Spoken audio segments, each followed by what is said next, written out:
One, a Sphinx's Revelation mirror. So if I had the option, I would have not put him on camera again, but I did not have the option. Not when a match like this is going to present itself. Yeah, exactly. So Sidher's going to lead off here with a Temple of Enlightenment. You see Rietzl just plays a Mutavault on turn 1. He's going to fire in here for 2 points of damage. You don't often see Mono Black lead off with a Mutavault, but in this matchup, it might be correct, actually.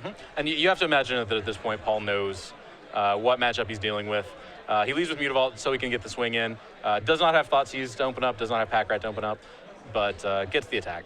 Underworld Connections from Rietzl gets his card drawing engine online, going to force Sidher to have an Attention Sphere right about now, which he did draw off the top of his deck, so that's timely. Going to take care of the Underworld Connections from Rietzl, as Rietzl will untap and take a draw. This matchup, it's pretty long. There's a lot of back and forth. There are some important cards on both sides. I think Connections is probably the most important card in game 1 from Rietzl's deck, and unfortunately, got taken care of by Sidher. Yeah, Paul has just 3 Underworld Connections, actually, although he does have 1 main deck Erebos God of the Dead.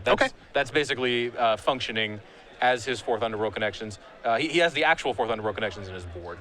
You see a Divination and then a Temple of Deceit with a little Scry action, so Sidher's hand is very full. Now, I know you played in a PTQ with blue-white control, correct, that you lost with in the finals. How do you feel about this this Black Splash that people are adopting? I had the Black Splash then. This was late January, I believe.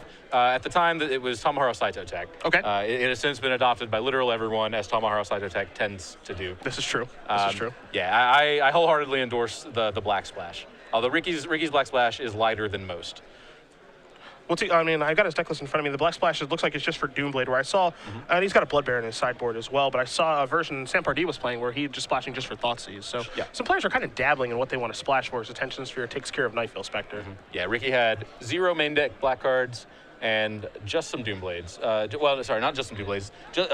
4 Doomblades and then some one of anti-control cards in the form of 1 Notion Thief, 1 Blood Bear. Yeah, Notion Thief. Hopefully we get to see that in action. I always love to hear a good story with the old Thief. As it looks like Rietzl's getting some for damage here with Mutavault, and now you're going to get Pack Rat. You saw Azorius Charm take care of Mutavault, so Sidher is basically trying to get the cards out of his hand so that when he revs, he's actually just drawing a ton of cards, but not having to discard any.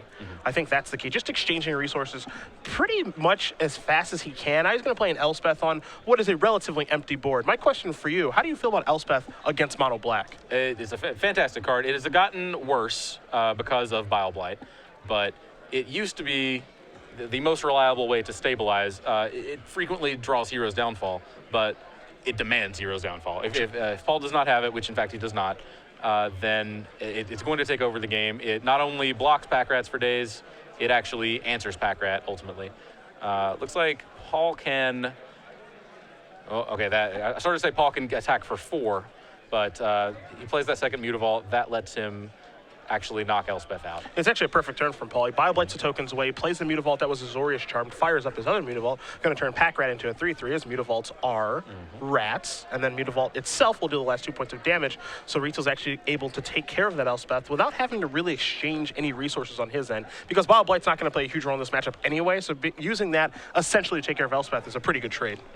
Yeah, the tricky part about Elspeth here, again, as I mentioned, Bile Blight makes it a lot worse because you don't really give the Mono Black Devotion deck any other targets for Bile Blight. It's just going to sit in their hand until you play Elspeth and make 3 tokens, and then it's going to be very good for a turn.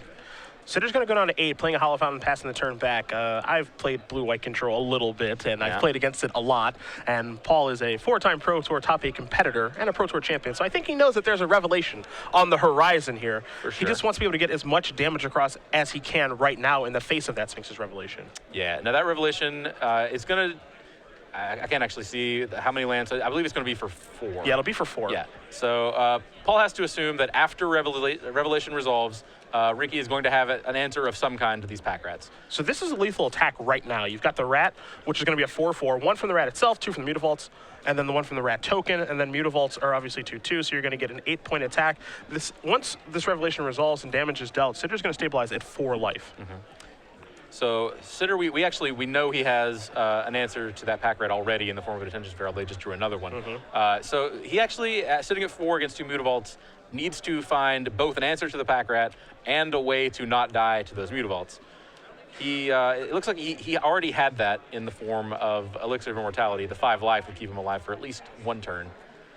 And he has a Azorius Charm as well, so not actually sweating these Mutavaults currently. Yeah, I think the big problem here is that none of those answers are actually permanent. They're temporary answers, and temporary answers aren't a bad thing right now, but they're not permanent answers, as Ricky's going to play Elixir of Mortality and pass back, sitting at a virtual 9 life and the ability to cast an Azorius Charm this turn as well. I think a card like Sphinx's Revelation is what he needs to actually put the check mark on this game potentially, as Rietzl is obviously going to activate the 2 Mutavaults and get into the red zone here. You know you've done your job when you have put the Esper Control deck in a position where they just resolved Revelation, and now they immediately need another Revelation. Yeah, that's the goal, especially in game 1 where Rietzl has like a lot. I guess a lot is strong. He definitely has dead cards in his main deck. You know, he's drawn one of those copies of Bile Blight, which thankfully for him exchanged with an Elspeth. But he's got some poor cards that he can draw. And Sidher is again still underneath the gun here in a pretty big way. He's going to sacrifice the Elixir, shuffle his graveyard back, and go up to 7. But he can't be feeling really comfortable right now. No. Paul is going to draw a Mutavault. Because he can only attack with the one that he has in play this next turn, that's going to give him a window to stick Grey Merchant. So, yeah, and that'll obviously be pretty useful, as Sidher does draw a Plains for the turn. Sidher's hand right now, he's got a Syncopate, he's got that Detention Sphere that we've known about for a while, a couple of lands. The most important card he has right now is Jace, Architect of Thought. How he wants to use it is a little more interesting because he knows that he's staring down Mutavaults.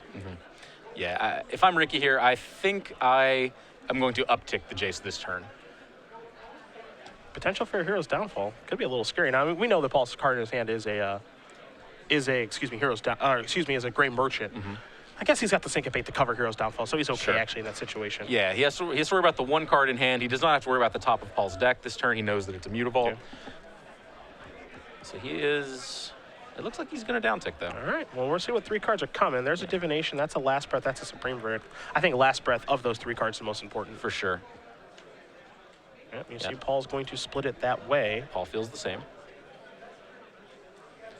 And Ricky's going to think about it. Okay. I'm a little surprised by that. Going to take Divination and going to take Supreme Verdict. So he knows he is not dead to the Mutavault by any means. He's actually, I think Ricky is assuming that he's going to lose that Jace, and as you mentioned before, he's looking for another Sphinx's Revelation. So I think he maybe is focusing on Divination in an attempt to find it. I think Ricky was surprisingly okay with losing his Jace in that situation. Now he's considering if he wants to Syncopate Grey Merchant or not. I'm not sure if Syncopate's going to get better. Sure. So I think he's okay using it right now just to keep that off of the board. He's seen a Azorius Charm drawn here for Sidher. There's Divination to get him deeper in his deck, and looking for, as you mentioned, just Sphinx's Revelation. And it looks like he found one. Easy game. It would just be a baby rev, a rev for 3 if he used it this turn. But it looks like that's what he's going to do. If he intended to actually wait a turn and then get off the full-blown rev for 6 or 7 or however much it is here, I would expect him to cast the Elixir that turn. Yeah, I'm a little surprised. He may have moved a little bit too quickly here because he's going to take the damage. I thought we might see like an Azorius Charm turn here. I mean, we might just see a baby rev for 3, as you did mention. If he does untap all of his lands and not cast rev this turn, it may have been a mismanagement of resources, as here's a pack rev from Rietzl. But again, we'll see what he wants to do here. Now, Ricky has the Detention Sphere to answer that pack rat. I think he's going to be eager to play it. So he knows he's going to need 3 mana on his next turn. So yeah, he knows he cannot wait a turn and then get off the full rev. So he's just going to rev for 3 here. So up to 6 he goes. 3 cards coming. Last Breath among them, which is a very important card right now. That's going to answer one of those Mutavaults. And at this point, I don't think he is even that stressed about a single Mutavault here. He has Azorius Charm, so he would love for 1 attack to come. Okay, he's going to use Verdict rather than the Detention Sphere, which makes sense. I actually think I kind of like that just because of Underworld Connections. If Rietzl was sure. to draw 1, they would actually kind of get him back into the game. So Sphere, holding Sphere and actually using it for something has a lot of equity right now. And he's going to sit on Azorius Charm. And Paul's not for long, though. Paul's going to take a look. He might be able to break that charm up. Actually, I would assume take the Last Breath.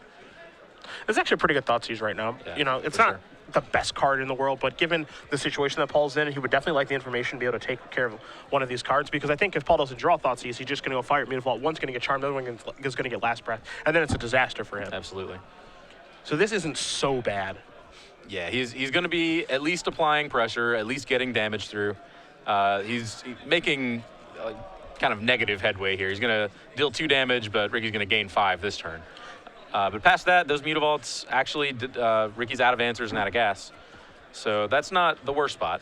I actually kind of like Paul's play that turn too, where he can basically choose between Last Breath or Azorius Charm there. He's choosing Azorius Charm with Thoughtseize so he doesn't get Time Walk. Sure. And, he is going to lose the Mutavault to a Last Breath, but he knows that, and now he can kind of carry on accordingly.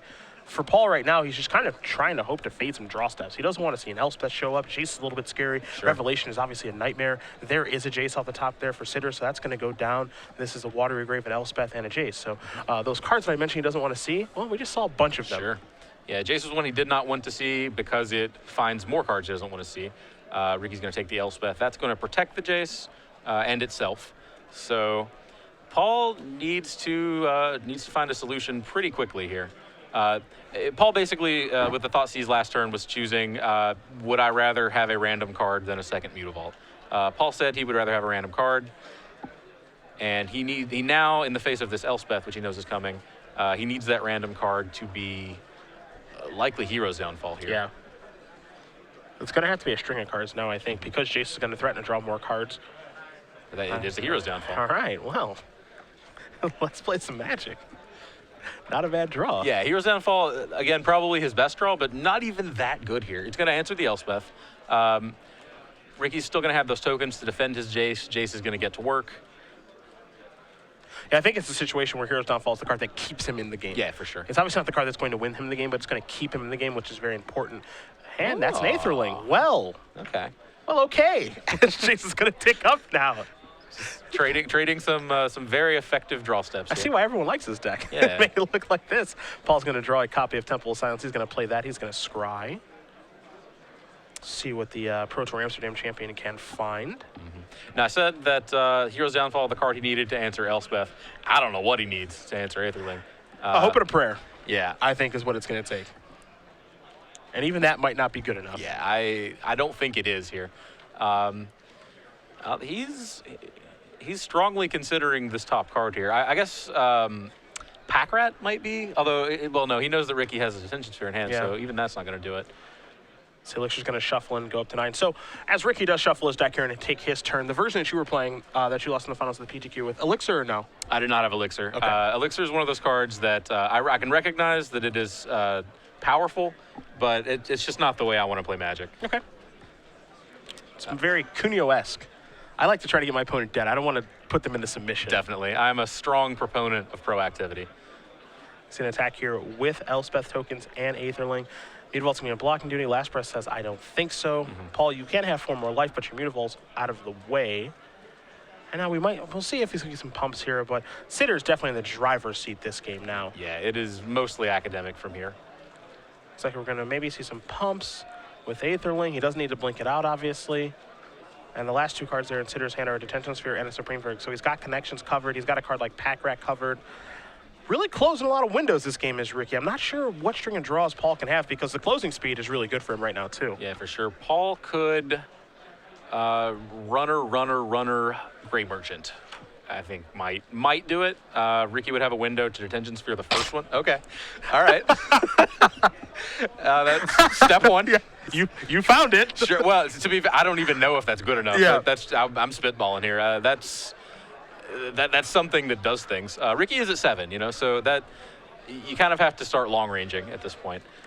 Jake's going to take that. All right. Hey, it's a revelation. That door's closed. Yeah. All right. Paul's going to pick it up. I actually would have liked to see runner, Gray Merchant. Sure. And if that would have done it, but we won't find out now. As Ricky Sidher is going to win game number 1 here against Paul Rietzl, Esper Control, up a game against Mono Black Devotion. We're going to turn our attention to the sideboards. You've got Rietzl's in front of you. What do you see there that you like? Right at the top, I see 4 Duress. I like 4 Duress a lot. That's pretty standard. Paul's going to go up to 8 targeted discard spells, which is huge against the Revelation deck. Paul has, as I mentioned earlier, the 4th Underworld connections. Notably, Paul does not have any Erebos in his sideboard. He has the 1 in the main. Generally, the stock version of Mono Black Devotion has 3 of that card in the board. So Paul has trimmed a little bit there. So in terms of actual targeted kind of anti-control card drawing engine type effects, nothing extra except the 1 Underworld connections. He has 4 Duress, and that may be it. He might choose to bring in the Lifebane zombies, just to replace some otherwise dead removal. But that is actually all I expect to see out of Paul. On Sidher's side, I'm looking at 4 Doomblades, 2 Revoke Existence, 2 Gainsay, a Dispel, Negate, a Notion Thief, a Far and Away, a Blind Obedience, a Fated Retribution, and a Blood Baron. Blood Baron, very easy to bring in. That's a check. Revoke Existence, also a check, and to take care of Erebos and Underworld connections. Then there are some cards you can kind of debate about a little bit here, like a card like Blind Obedience. You can debate about a card like Fated Retribution. I actually do like Negate. I'm okay with Far and Away. I don't think it's terribly exciting, but I think it's good enough to want to bring in. Notion Thief have any applications here? Sort of. I mean, it basically forces Paul to pass the turn. Okay. If he wants to use his Underworld connections. Okay. He cannot use it on. This kind of standard mode of operation for Mono Black is to draw, use your Underworld connections, and then see what you have access to. Okay. You don't always do that if you need your mana for whatever reason, but it's kind of cut off Paul's digging power in that sense. He's going to have to use the Underworld connections on Ricky's turn. Okay. It also means that he cannot use multiple Underworld connections. Okay, sure. So, yeah, Notion Thief, not blank. It's not especially exciting either. I don't expect Dispel to come in here. Doomblade has like some applications. It's kind of strange to think about Doomblade coming in against a mono black deck, but as we saw in that last game, Mutavault is so good against this style of deck that you can justify maybe leaving a Doomblade or 2 in your deck. But the fact that Sidher does have access to 3 copies of Last Breath, I mean, he doesn't really need to go to that extreme, I don't think. Yeah, I wouldn't think so. Other than that, I mean, his options are actually pretty good here. I mean, one of the ways that Mono Black really wins after sideboard is, obviously 1 via discard, but 2, they're card drawing engines, be it Underworld Connections or Erebos. And with 2 Revoke Existences and then 4 Detention Spheres, Sidher's got those pretty well covered. He does, yeah. I like Sidher's positioning a lot. He does not have, honestly, very many dead cards to begin with.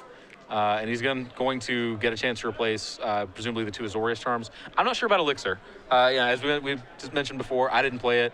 I don't like it, naturally, but I don't think it fits in this matchup. I think it's safe to cut. Okay. And it's going to give him some wiggle room to fit in those whammies, like Blood Baron. Okay.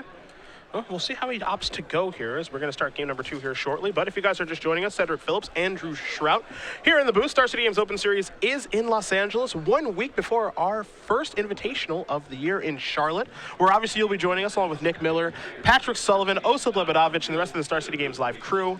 I know it'll be your first invitational on the other side of things. I know that hurts, man. It does. I know you like to do battle, but on the other side, it's not so bad either. That is true. Yeah, I'm simultaneously very excited to cover my first invitational and a little disappointed not to be in there brawling. I understand. I try to get in 1 invitational a year, but I don't think it's actually going to happen this year just because, what we're doing with the Players' Championship and everything like that. My duties are in the booth, man. I want to call some fun matches. This one, obviously, in front of us is quite a good one as Rietzl's going to start off again with a Mutavault. Sidher going to play a Temple of Enlightenment. Both players keeping their 7 cards, so we'll see how this game goes. Paul draws a copy of Pack Rat, and he's got multiples in his hand. How do you feel about Pack Rat against Esper? Pack Rat is almost at its worst against Esper because Esper has a lot of answers. It's Detention Sphere and Supreme Verdict and Last Breath, as we see. That doesn't mean it's bad, actually. It's at its worst in this matchup, and it's probably at its worst within this matchup on turn 2. Okay. Where you really want it is after you have dissected their hand with Duresses and Thoughtseizes, if you can, in a sense, miracle Pack Rat, then Pack Rat can quickly get out of hand. Okay, gotcha. Well, we have a second one here. As you did mention, Sidher has plenty of answers to the card. It's got Last Breath, Detention Sphere, Supreme Verdict, all that good stuff. So shoving in on a Pack Rat is not the plan here. But Rietzl can use it to basically, I always find it when I'm watching coverage and watching matches, they use it as kind of like a lava spike. Or maybe, if they're able to get like 6 points of damage with it, it's like, okay, I'm whittling away a little bit here. Then I can chip away a little bit more with Mutavaults and things of that nature. And then that's basically like a win in that situation. You see, Paul's going to play a Swamp Fire up these Mutavaults. Now you've got a 3/3 Pack Rat and 2/2 Mutavaults. So he says activate this one, activate that one. See if Sidher has a response. Now he's going to get in. Yeah, Paul is going to opt not to activate the Pack Rat to make a copy this turn. I suspect he kind of has to assume that Ricky's going to have a sorcery speed answer on his next turn. Yeah, almost assuredly. Or he can just keep doing what he just did and finally force an answer. Now, Sidher does have a Supreme Verdict in his hand. And I'm sure he's not thrilled about trading Supreme Verdict for a Pack Rat, but given Paul's draw here with the 2 Mutavaults and the Pack Rat itself, he may be forcing his hand in this situation. Yeah, Paul, as you mentioned, if he just does that the next turn and the turn after that, Ricky's dead. That's a 3-turn clock on it as its own. Or it's a 3/3 Pack Rat and 2 Mutavaults. And so Ricky, I think, knows he has to do it. He wants to get that Jace in play. Yeah, I mean, if you play that Jace, you're probably, I mean, what's going to end up happening, because that's an attack for 7, so Paul can make, I mean, I guess it'll be an attack for 4 towards the Jace. It'd be a 2/1/1 Mutavaults and a 2/2 Pack Rat. Yeah. I mean, also on the flip side of things, you know, Paul could just simply go, you know, heroes to play a land, heroes downfall that. Get in for 4. Yeah, get in for 4. Yeah, that'd be the worst case scenario here, I think. See Paul's hand right now. He has a Desecration Demon. Looks like a bevy of lands. He's not really drawing much discard at all. The only spells here look like a, is it a Bile-Blight and a Desecration Demon? I think it's a Pack Rat. I'm going to assume that he's boarded Bile-Blight's out. I'm not actually sure about that. He has Ultimate Price, Devour Flesh, Bile-Blight, and Hero's Downfall. So actually, I guess not that many dead removal spells. You do want to actually keep some of them in against Mutavault and Elspeth. Okay. It's not a card you want a ton of. I could see keeping 1 or 2. Rietzl's going to survey his position here now. Yeah. Really going to try to craft a game plan, figure out how he wants to go about dealing with this Jace. Do I want to knock it down to 1? Do I want to play a land, activate my Pack Rat? He's got a Temple in his hand right now that can provide him a little more information. He's going to play a Pack Rat. He's going to activate Mutavault.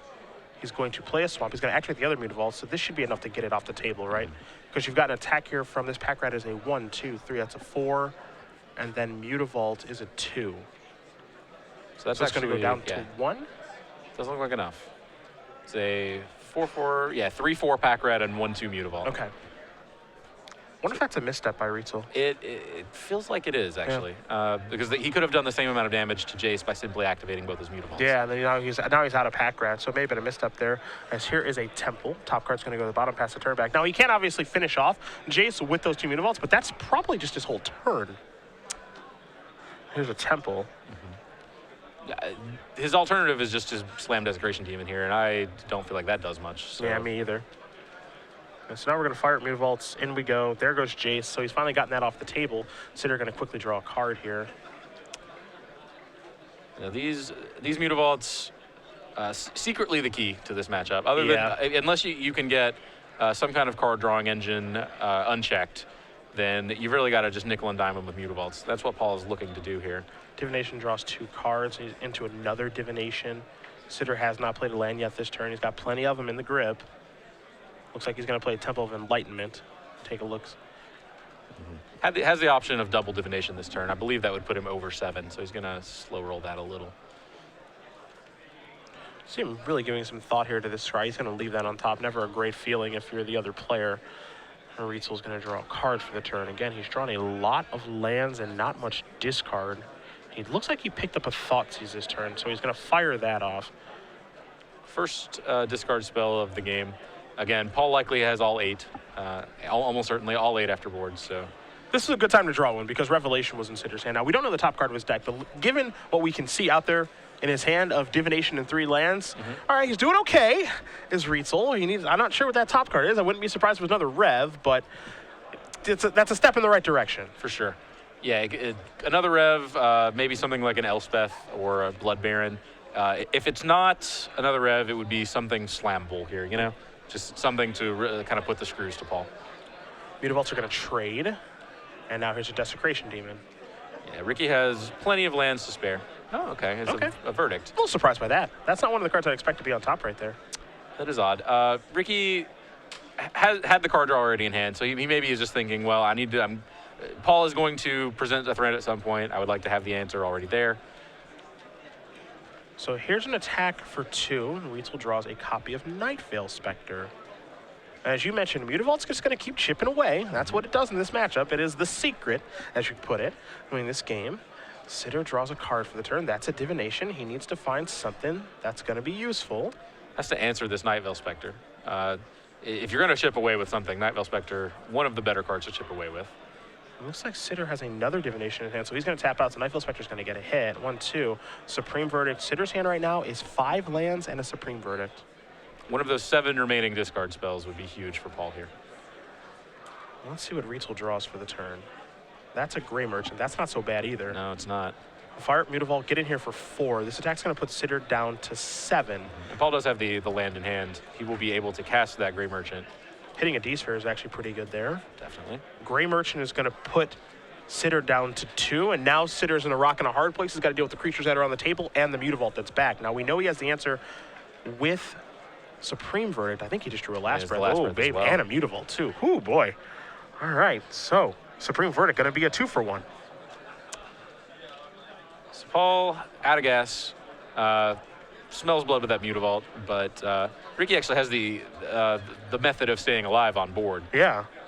There's another one. That's a big draw. It is. He was out of gas. He is no longer. Going to pay 1. He's going to go down to 26 to draw a card. Let's see what he finds. Nothing. Oh, a discard spell. Yeah, that's a duress. Will Sidher fire up his Mutavault and Last Breath it? He will not. Just 3 lands. Yeah, I think he knows that that Mutavault that he has in play is, for the time being, holding off Paul's. Yeah, I wonder if Paul attacks turn trades Mutavaults. Because if he doesn't, that seems like to me that he has a removal spell in his deck to be able to kill Mutavault. Well, he definitely has the downfall still. Yeah, okay. And actually, as each turn goes by that he manages to use the Underworld Connections, he's going to present more threats. So just having like an extra ground pounder in play. Aetherling, pretty good at stabilizing, but mana intensive and probably not going to start attacking anytime soon. Yeah, I mean, Aetherling is obviously really scary. It's not the scariest it's ever been right now, but it can close the game out really fast, which is the scary part here for Rietzl, because you were sitting pretty, and a lot of the cards that Sidher could draw in that situation weren't that good. You know, Rev is obviously the best one. I think Elspeth is really actually kind of slow at closing the game out, but Aetherling really doesn't mess around very much. It's probably going to be a 3-shotter to get the game done because, you know, you count in the Underworld Connections activation, so. Sure. Now, in order to be a 3-shotter, Ricky would need to actually go the full-blown 8-1s 2 turns in a row at least. Yeah. And he also needs the mana to flicker it on his own turn, and at least 1 mana to protect it. So that's going to be a huge commitment for him to actually be attacking for 8 each turn. He's got to commit some more mana here now too, because your intention's here to take care of that Underworld Connections. He will play a Hallowed Fountain. We'll see what kind of attack Sidher wants to make with Aetherling this turn. Yeah, I would expect Ricky to make a slightly more conservative attack here, probably just for the 4. Oh, No? somebody's getting aggressive. I like it. He's going to go reaching. You got a Mutavault. Is Paul immediately going on chump blocking? That is odd to me. I mean, it basically plays the role of a walk, like a time walk. If he does that, he's chumping really early. Sure. Is he just playing to Grey Merchant or no here? It's kind of what it feels like. Okay, so this is going to be unblockable. It's going to be attack here for 4. Okay. Maybe he might actually be thinking it's a free roll. I can just get Ricky to spend an extra mana. Okay. Although it is not a free roll by any means. That exposes the Mutavault to sorcery speed removal. This is 3 mana. This is a Lifebane zombie. Shows the 1 card is a semi-useless land. Now, Lifebane zombie has Intimidate, so that means that Mutavault can't get in front of it, correct? I believe so. Yeah. Yes. Yeah, that is what that means. I always get kind of tripped up by that interaction. Yeah. Mutavault's not an artifact creature, even though it is colorless. So Ricky needs an answer, a proper answer to Lifebane Zombie. Well, step 1's a Jace. Okay. So we're gonna go digging. All right, Mr. Architect of Thought, what do you have for Ricky Sidher? 1, That won't 2, do. That won't do. 3. That will do. Yeah. So Supreme Verdict will go to the grip. The 3rd card is the best. Revoke Existence and Hallowed Fountain are going to go to the bottom. Now, Sidher obviously has enough mana to be able to... He's going to play Hallowed Fountain tapped. He has enough mana to be able to attack, blink. Yeah, attack, blink, cast Verdict. Leave 1 mana up. That's going to expose him to removal. He was already fairly exposed to removal for what it's worth. Here's an attack. In this situation, Paul has no reason to activate Mutavault like he did last turn, because Mutavault can actually get the job done here. All right, so Sidher comes across for 4. Going to put Rietzl down to 17. Oh, make sure you blink that Aetherling first, Ricky. There we go. Not something that Ricky is likely to forget this late in the tournament. But So now Hero's Downfall will get it done, correct? yes, Downfall will do it. Temple won't. Temple will not. All right, so there's a scry. Paul Rietzl. Yeah, He's in some trouble. Ricky needed to fade that draw step in a pretty big way, but now that he has, I like Ricky's spot here. I do too. He has that Jace. So a Jace uptick here will actually keep him alive even if Mutavault gets through. So something like Downfall would answer the Jace, but it would not actually kill Ricky here. I feel like Hero's Downfall is kind of in the fog role now. Yeah. Of basically time walking the Aetherling attack, as Rietzl's really giving a long look at the top card of his deck. Yeah. I think Paul is in Gray Merchant or Bust mode here. Yeah, but I'm with you. I suspect he has not found a Gray Merchant, but That card's going to the bottom. he probably found a good one just the same, and had to really consider whether it was worth drawing a non-Gray Merchant. Time to cast Jason, Faded Retribution, Elspeth Chase. Those are nice spells. Yes, they those are. Those are power, some powerful things. Okay, so how do you split here if you're playing just to use Gray Merchant to win the game? You probably have to split Faded Retribution versus, right? Actually, that will solve it. You really would prefer if Ricky didn't hit that Jace either. I think there's a consideration of putting Jace by itself. The Retribution actually breaks up your Gray Merchant plan, but that's not completely obvious. Yeah. I might have actually considered just putting Jace by itself and assuming that act alone would cause Ricky to take the Jace. Sure. But that's kind of a bold statement against a player of Ricky's caliber. So Sidher's going to activate Mutavault and get into the red zone with that and Aetherling. And the card that he has in his hand, other than the two that were revealed from the Jace, is an Azorius Charm. Yeah. Which gets to use Secret Mode. A mode that's not used very often. Is he actually going to use Secret Mode? I have a feeling he's going to use Secret Mode here. Yeah, I think he's considering Secret Mode. Secret Mode, of course, the life gain Yeah. mode. Life gain would gain him a potential 10 here. Yeah, so Aetherling's going to go unblockable. Assuming that Sidher wants to use all of the creatures get lifelink, then I think he's going to actually put the game out of range. Most likely. Yeah. Paul would have some draws to get back in it in the sense. Actually, again, runner, Gray Merchant. Yep. He could. He does not have an actual answer to Aetherling in the long-term sense in his deck. So yeah, he's got to race Aetherling. There's the pumps. I think we're going to see lifelink the way that he's cast the spell, because he could have said, okay, I'll put your Mutavault on top of your deck and Sure. time walk you, but it looks like this is a lifelink. But yeah, these two things are going to trade. Sidher's going to gain a bunch of life. Rietzl's going to go down to 9. He's going to get 2 draw steps, but he's Yeah, he's in a rough spot. Yeah, and he draws Swamps and is going to concede the game. Ricky Sidher going to win this match over Paul Rietzl, 2-0. Esper Control moves on to 8-1. Paul Rietzl picks up his second loss on the weekend, which was presumably a win and in.